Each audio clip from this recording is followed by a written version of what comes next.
দুটো দিন দুর্গাপুরে হৈ হৈ করে কেটে গেল। আজকে আমরা জামশেদপুরে ফিরবো, তবে শুধু আমরাই নয়, সকাল থেকেই বাড়ি ফাঁকা হচ্ছে। এখন বেরিয়ে পড়ছে দিদিরা। গিয়ে আবার এখনো পড়াশোনা দিদি টাকাও বাড়ি গেলে কিন্তু পড়াশোনা বাই। দিদিরা দুর্গাপুর থেকে একেবারে টানা বাসে ব্যারাকপুর যাচ্ছে। আমি দিদিদের টাটা করবো বলে নিচে নেমেছিলাম, বাগানটা একবার ঘুরেই ওপরে উঠবো। দুদিন ধরে এই গাছগুলো দেখে দেখে মন আর ভরছে না। তবে আমাদের হাতেও খুব বেশি সময় নেই, 11টার মধ্যে আমরাও বেরিয়ে পড়বো।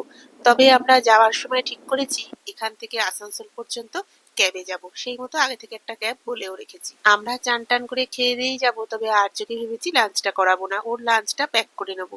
ওর আসলে খাওয়ার পরে পরেই গাড়িতে উঠলে একটু অস্বস্তি হয়, তো সেই জন্যই ওকে এখন হালকা ফুলকা কিছু ব্রেকফাস্ট করিয়ে দেবো। আমরা বেরোনোর আগে মুন্নাদা আর ইভান কাকা সকালে দেখা করতে এসেছিল। গাড়ি সময় মতো এসে গেছে, আমরা আসানসোলের উদ্দেশ্যে বেরিয়ে পড়েছি। দুর্গাপুর থেকে আসানসোল এই পথটুকু যদি ট্রেনে যেতাম অনেকটা সকালে বেরোতে হতো, সেই জন্যই ঠিক করলাম একটা ক্যাব বুক করে নিলে সব থেকে ভালো হবে। আমরা বেশ খানিকটা সময় হাতে নিয়েই বেরোচ্ছি। আমরা হাতে একটু সময় নিয়েই বেরোলাম, আসলে স্টেশনে পৌঁছে আগে আর্যবাবুকে লাঞ্চ করাবো। আমরা যাতে খেয়ে দিয়ে বেরোতে পারি, সোনা কাকিমা সকাল সকাল তাই ডাল, বেগুন ভাজা, মাছের ঝোল সব করে নিয়েছে। আর আর্যবাবুর জন্য খুব সুন্দর করে গুছিয়ে খাবার দিয়ে দিয়েছে, ডাল, ডিম সেদ্ধ, ঠিক আর্যবাবু যেরকম ভাবে পছন্দ ঠিক তাই তাই। যখন আমি কোথাও থেকে ফিরি, আর্যবাবুর খাবারটা যদি কেউ টিফিন বক্সে গুছিয়ে দেয়, ওটা যে আমার কি ভালো লাগে। আমি যখন নিজের সংসার থেকে কোথাও যাই, তখন তো সবসময় আমি আর্যর খাবার গুছিয়েই নিই, কিন্তু কোথাও থেকে যখন ফিরি, কেউ চিন্তা করে যখন আর্যর খাবারটা প্যাক করে দেয়, ওটা যে আমার কি ভালো একটা, মানে কি যে একটা পাওয়া লাগে। এখন আমরা আসানসোল স্টেশনে মানে ট্রেনে উঠে পড়েছি টাটানগরে। আমরা আজকেই আসানসোল পর্যন্ত গাড়ি বলা ছিল, দুর্গাপুর থেকে আসানসোল গাড়িতে এলাম, আর এখান থেকে ট্রেনের টিকিট কাটা ছিল। তো আমরা এসে এখন ট্রেন এসেও গেছি, এখানে ট্রেনটা তবে আমরা বক্সার এক্সপ্রেসে যাচ্ছি। ট্রেন এখানে বোধহয় মিনিট 15 করে দাঁড়ায়। তো আমরা উঠে পড়েছি ট্রেনে, এবার ছাড়ার অপেক্ষা। রাজ্য অব্দি দেখাই। আসানসোলে ট্রেনটা ওই মিনিট 15 মতো দাঁড়িয়েছিল আর সময় মতো ছেড়ে দিয়েছে। তবে আজকেও আমাদের তিনজনের একসাথে সিট পড়েনি। আর্য শুরুতে একটু বাবার কাছে বসেছিল, তবে ট্রেন ছাড়া শুরু হতেই ও আবার আমার কাছে চলে এসেছে। তবে লাকিলি আমার পাশে যিনি ছিলেন উনি সিটটা চেঞ্জ করে নিতে, পরে অবশ্য আমরা তিনজনে একসাথেই হয়ে গিয়েছিলাম। ট্রেনের দুলুনিতে খিদে পায় বেশি, মানে যতক্ষণ ট্রেন চলে মনে হয় মুখটাও নাড়তে থাকি। তো আমরা একটু প্যাটিস কিনেছিলাম, সেটাই খাচ্ছি। আর্য তো আজকে বেশ সকাল সকাল ঘুম থেকে উঠে পড়েছে, আর রাস্তায় এখনো অব্দি একবারও ঘুমোয়নি। তো এখন বলছি আর্যকে একটু ঘুমিয়ে পড়তে, আর আমরা দেখতে দেখতে বার্নপুর এখন ক্রস করছি।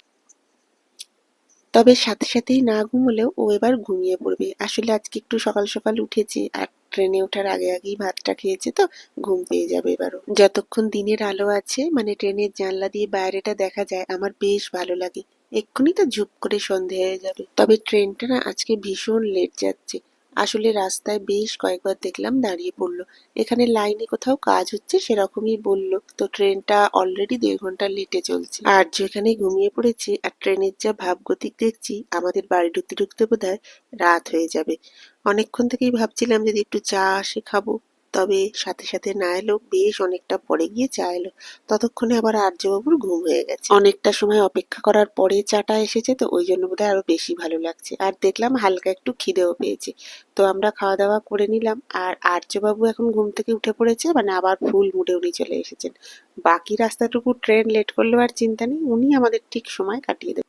এতক্ষণ তো সেভাবে ঠান্ডা লাগেনি, তবে এবার দেখছি আস্তে আস্তে ঠান্ডা। টাটানগরে নামার পরে আমাদের আরো বেশি ঠান্ডা লাগবে, তো আমরা সেই মতো সোয়েটার টুপি পরে নিলাম। আর ট্রেনটা মেকআপ করতে না পারলেও ওই মোটামুটি 1 ঘন্টা 40 মিনিট মতো লেটে আমাদের অবশেষে টাটানগর স্টেশনে নামিয়ে দিয়েছে। তবে এদিকটা এসে বুঝতে পারছি এদিকে কিন্তু সত্যি বেশ অনেকটা ঠান্ডা। তো নেমেই আর কোনো দিকে না তাকিয়ে অটো করে নিয়েছি, এবার সোজা বাড়ি। বাড়ি এসে ফ্রেশ হয়ে আগে 2 কাপ কফি নিয়ে বসে পড়েছি। একটু কফি আর কেক খেয়ে এনার্জি পেয়ে এবার সংসারের কাজ আরম্ভ করব।